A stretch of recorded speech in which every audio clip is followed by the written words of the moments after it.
হ্যাঁ বন্ধুরা, আপনাদের একটা গল্প শুনে আসছে, মজার গল্প বুঝছেন। গল্পটা হয়েছে কি জানেন? দুই বন্ধু কাজ করতে এক রাজার বাসায়। এক বন্ধু একবারে বোকা ভোলা ভালা।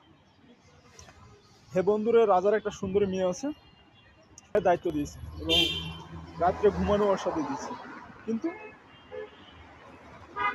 সে রাজার মেয়ের সাথে ঘুমায়, কিন্তু সে আলাদা ঘুমায়, সে আলাদা ঘুমায়, মানে একই রুমে থাকে।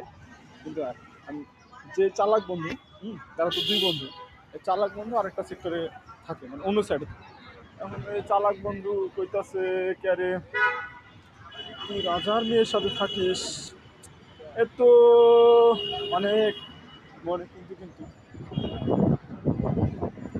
তারপরে হয়েছে কি, থাম একটা বুঝি।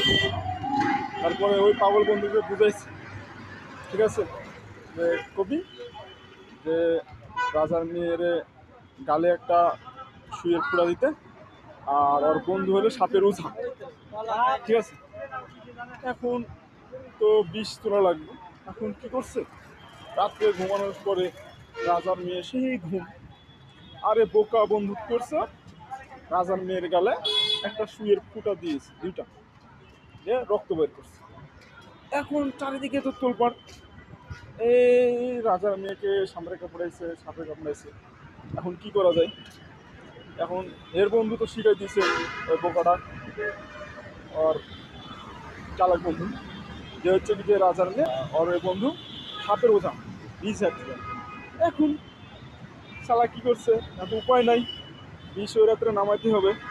এখন বলতে ঠিক আছে, তাহলে যেহেতু চালাক বন্ধু নামারে, তাহলে আর ও বন্ধু কি ডাকো, হ্যাঁ ডাকছে সেই।